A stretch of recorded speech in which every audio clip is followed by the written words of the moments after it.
Acidizing design is controlled by three variables: fluid, rate, volume. Nothing else determines the outcome. Now define each one precisely. Fluid determines the reaction. If the chemistry does not match the formation, nothing happens. Rate controls how the reaction occurs. In carbonates, this decides whether you get wormholes or complete failure at the wellbore. Volume controls how far the treatment reaches. It defines whether the damage is fully removed or only partially treated. Now connect them. Fluid defines possibility. Rate defines efficiency. Volume defines coverage. If anyone is wrong, the treatment fails. Now read the rule on the slide. Wrong fluid, no reaction. Wrong rate, wrong reaction. Wrong volume, incomplete treatment. This is not independent design. This is a coupled system. All three must be defined together. That is the objective of this lesson. Acidizing performance is not controlled by one variable. It is controlled by interaction. Fluid, rate, and volume act together. Now isolate the problem. If these variables are defined independently, the treatment fails systematically. Not randomly. Systematically. Now look at the failure modes. Wrong fluid. No chemical reaction. The treatment is executed, but nothing is removed. Now wrong volume. The reaction is correct, but it stops before reaching the full damage zone. So skin is only partially reduced. Now wrong rate. The chemistry is correct, but the reaction pathway is wrong. In carbonates, this means no wormholes, only surface dissolution. So penetration becomes negligible. Now move to the framework. There is a hierarchy. Fluid comes first, because it defines whether reaction is possible. Rate comes next, because it controls how that reaction develops. Volume comes last, because it determines how far the reaction extends. Now connect all three. Fluid defines compatibility. Rate defines efficiency. Volume defines coverage. All three must be correct at the same time. Now read the engineering rule. These variables are not tuned individually. They are solved together. This is not parameter selection. This is system design. Fluid selection is not preference. It is a binary decision based on mineralogy, carbonate, or sandstone. Nothing in between. Now take the carbonate case first. Fluid is HCl, typically around 15% concentration. The mechanism is direct dissolution. Calcium carbonate reacts immediately with HCl, produces calcium chloride, water, and CO. The reaction rate is extremely fast, so the process is not reaction limited. It is mass transfer limited. That is why wormholes form. Non-uniform dissolution creates channels that penetrate deep into the formation. Now control variables. Acid concentration affects penetration depth. Higher concentration increases wormhole length. Temperature affects reaction speed. At high temperature, reaction becomes too fast. Acid is consumed before penetration. So retarders or organic acids are required. Now move to sandstone. Fluid system is completely different. HF-based system. Not a single-stage fluid. A sequence. First stage. HCl preflush. This removes carbonate cement and eliminates calcium and magnesium. Without this step, HF will react with calcium and form CaF. That precipitates immediately and blocks pore space. This is irreversible. Now second stage. HF, HCl mud acid. This is the main treatment. HF dissolves clays and silicates. These are the actual damage components. Now third stage. Overflush. Purpose is displacement. Moves spent acid and reaction products away from the wellbore. Prevents precipitation near critical flow zones. Now last part. Additives. Not optional. Clay stabilizer. Ion control. Corrosion inhibitor. Surfactant. Each prevents a specific failure mechanism. Now step back. Carbonates require one reactive system. Sandstones require a controlled sequence. Now read this slide correctly. Fluid selection is not choosing an acid. It is defining the entire reaction system. Volume does not define how much acid you pump. It defines how far the treatment penetrates. That is the only purpose. Now isolate the main rule. Volume must match the radial extent of damage, not the perforated interval, not the formation thickness. This is where most designs are wrong. Now connect that to the physics. Acid moves from the wellbore outward, so the controlling dimension is radial distance, not vertical length. Now look at the four variables that define volume: formation thickness, porosity, damage radius, desired penetration depth. Now separate them properly. Thickness determines total fluid per interval. Porosity determines how much pore space must be filled. But the key variable is damage radius. That is what defines how far the acid must travel, not how long the interval is. Now move to consequences. If volume is too low, acid only removes inner damage. Outer damage remains intact. So skin reduction is partial. Production improves, but below expectation. Now if volume is too high, the behavior depends on formation. In carbonates, wormhole growth slows with distance, so additional acid gives limited benefit. In sandstones, acid moves beyond the damage zone. Now it attacks undamaged rock. This can release fines and create new damage. So excess volume is not neutral. It introduces risk. Now step back. Volume must be calculated, not scaled. It must match damage radius, not completion geometry. Now read this slide correctly. Volume is not a quantity problem. It is a penetration control variable. Rate is the process control variable. This is where efficiency is either created or completely lost. Now focus on carbonates. 3 regimes exist: low rate, optimal rate, high rate. These are not gradual transitions. They are different reaction behaviors. Start with low rate.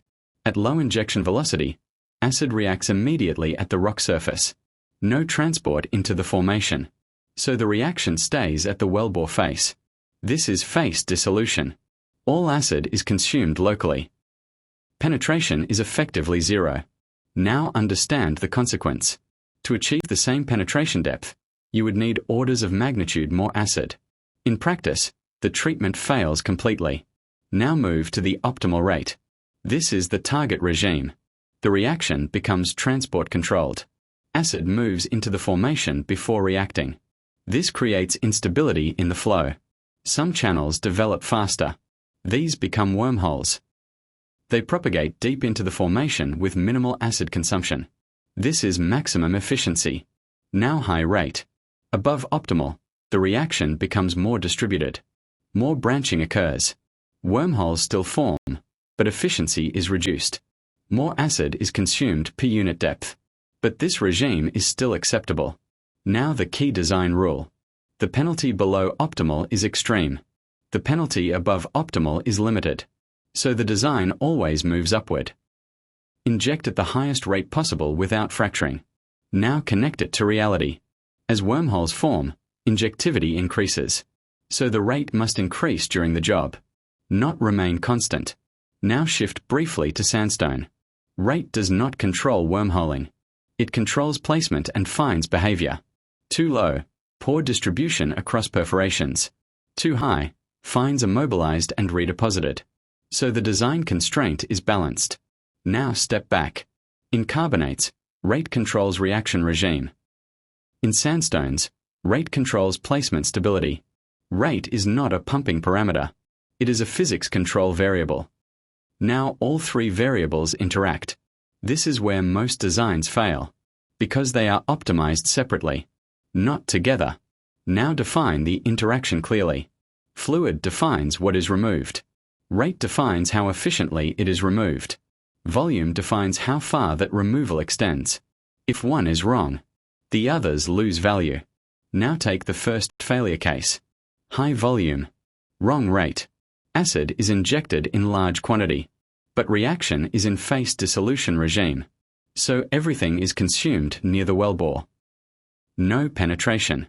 Volume becomes irrelevant. Now second case. Correct rate. Low volume. Wormholes are forming efficiently, but the acid runs out early, so only inner damage is removed. Outer region remains intact. Efficiency is high, but coverage is incomplete. Now third condition. Correct fluid. Wrong rate. The chemistry is correct, but the mechanism is wrong. So reaction happens, but not in the desired pattern. No deep penetration. Now move to the practical case. Carbonate reservoir. Permeability around 15 millidarcy. Damage confirmed. Now look at the design. Fluid, HCl. Matches mineralogy. Rate, highest below fracturing pressure. Ensures wormhole regime. Volume, matched to damage radius. Not interval. Additives, corrosion control and reaction control. Now result. Wormhole propagation. Skin reduction. Production increase. Now step back. Same formation. Same fluid. If rate or volume were wrong, result collapses. So read this slide correctly. This is not variable selection. This is variable coupling. All three must align for the treatment to work. This is the control layer of the treatment, not performance. Failure prevention. Start with additives. Each one removes a specific failure mechanism. Corrosion inhibitor. Without it, acid reacts with tubing before the formation, so the treatment is lost before it starts. Now clay stabilizer. After treatment, fluid chemistry changes. Clays swell or migrate, so you remove damage, then create new damage. This prevents that. Now ion control. Dissolved ion. Precipitates as Fe, OH, when pH rises. This blocks pore space. Irreversible. Ion control keeps it in solution. Now reaction control. Retarder. At high temperature, acid reacts too fast, so it is consumed before reaching depth. Retarder slows this. Extends penetration. Now step back. These do not improve the treatment. They prevent failure. Now move to the failure modes. Wrong fluid. No reaction. Nothing changes. Wrong rate. No wormholes. No penetration. Wrong volume. Incomplete removal. Now final part. Flow link. Production depends on 1/, log term plus skin. Only one variable is being changed here. Skin. If design is correct, skin decreases. Production increases. If design is wrong, skin remains. Production does not change. Now read this slide correctly. Everything here supports one objective. Reduce skin. Nothing else matters. Three variables define the outcome. Fluid, rate, volume. All three must be correct at the same time. Now lock each rule. Fluid must match mineralogy. No match. No reaction. Rate must control the reaction regime. In carbonates, this means wormhole formation. Below that, the treatment fails. Volume must match damage radius, not interval length. Otherwise, treatment is incomplete. Now connect them. Correct fluid. With wrong rate fails. Correct rate. With wrong volume fails. Correct volume. With wrong fluid fails. Now the final rule. These variables are not selected. They are designed together. If not, performance is always suboptimal. That is the system. This is the complete design structure. All variables are now visible together. Fluid, rate, volume. No separation. No independence. Now the core rule. All three must be defined together. Not sequentially. Not individually. Now the failure pattern. Wrong fluid. No reaction. Wrong rate. No effective penetration. Wrong volume. Incomplete treatment. Now the system. Fluid defines reaction. Rate defines efficiency. Volume defines reach. All three control skin reduction. Now step back. This slide is not for learning. It is for verification. Before any acidizing design, all three variables must be checked. Now move forward. Next lesson applies the same structure to hydraulic fracturing design.